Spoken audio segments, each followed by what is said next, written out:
उधर आर्थिक बदहाली के सबसे बुरे दौर से गुजर रहे पाकिस्तान में लोग अब आटे के लिए तरस रहे हैं। मतलब वहां के लोगों के सामने रोटी का संकट खड़ा हो गया है, जबकि कुछ रोज पहले ये खबर आई थी कि पाकिस्तान के पास सब्जियां खरीदने तक के पैसे नहीं बचे हैं और अब वहां आटे की कीमत आसमान पर पहुंच गई है। हालात इस कदर बिगड़ गए हैं कि वहां आटा खरीदने के लिए लोग एक दूसरे से मारपीट पर भी उतारू हैं।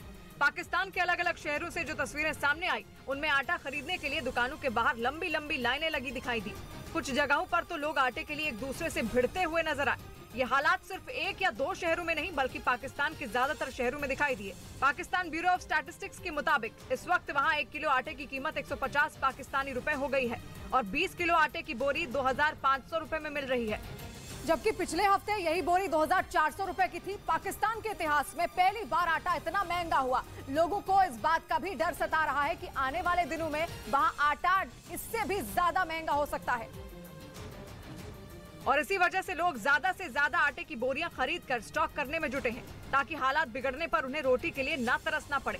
आंकड़ों के मुताबिक कराची में 20 किलो आटे की बोरी 2500, लाहौर में 2420 और क्वेटा में 2320 पाकिस्तानी रुपए में मिल रही है।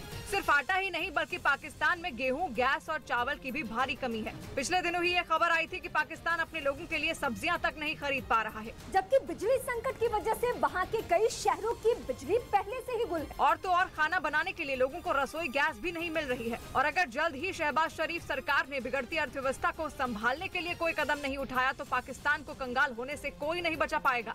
और इस बीच यूक्रेन के साथ चल रहे युद्ध के बावजूद रूस अगले साल फरवरी से भारत को S-400 एयर डिफेंस सिस्टम की तीसरी खेप की सप्लाई शुरू कर देगा। दोनों देशों के बीच करीब 35,000 करोड़ रुपए में 5 एयर डिफेंस सिस्टम का करार हुआ था, जिसके तहत रूस अब तक 2 एयर डिफेंस सिस्टम पहले ही भारत भेज चुका है, जिनकी तैनाती भारत ने उत्तरी और पूर्वी सीमा पर की है।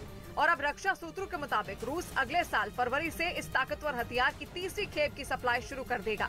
सूत्र ये भी बताते हैं कि भारतीय वायुसेना के अधिकारियों की एक टीम रूस जाकर इसके प्रोडक्शन साइट का निरीक्षण तक कर चुकी है। इसकी ताकत का अंदाजा इसी से लगाया जा सकता है कि ये एयर डिफेंस सिस्टम दुश्मन की बैलिस्टिक क्रूज मिसाइलों और लड़ाकू विमानों को पलक झपकते ही ध्वस्त कर सकता है। इसमें लगी मिसाइलें 30 किलोमीटर की ऊंचाई और 400 किलोमीटर की दूरी तक 36 टारगेट को एक साथ भेज सकती हैं। और इधर उत्तर प्रदेश के बुलंदशहर में मुस्लिम समुदाय की शादियों में तेज आवाज में गाना बजाने और आतिशबाजी पर बैन लगा दिया गया है। बैन का यह फैसला मुस्लिम उलेमाओं की तरफ से लिया गया, जिसमें साफ कहा गया कि अगर मुस्लिम समुदाय की शादियों में नाच गाना हुआ तो निकाह नहीं पढ़ा जाएगा। गैर इस्लामी चीजों की तरफ ले जा रहे हैं। इस फैसले के पीछे उलेमाओं ने फिजूल खर्च को रोकने की दलील दी। और उधर पश्चिमी देशों के रक्षा विशेषज्ञों ने दावा किया कि यूक्रेन युद्ध से कई गुना ताकतवर रूस की सेना का डटकर मुकाबला इसलिए कर पा रहा है क्योंकि ज़ेलेंस्की के हाथ में वो अदृश्य हथियार है जिसकी ताकत का पुतिन की फौज को कोई इल्म नहीं है, क्योंकि यह हथियार यूक्रेन को अमेरिका और उसके साथी देशों से मिली कोई मिसाइल, ड्रोन, बम या एयर डिफेंस सिस्टम है ही नहीं। पश्चिमी रक्षा विशेषज्ञों का कहना है कि इस लड़ाई में यूक्रेन का असली हथियार है AI यानी आर्टिफिशियल इंटेलिजेंस। दावा किया जा रहा है कि यूक्रेन की सेना जिस समझदारी के साथ आर्टिफिशियल इंटेलिजेंस का इस्तेमाल कर रही है, उसने पुतिन के एक से बढ़कर एक हथियार को नाकू चने चबा दिए हैं।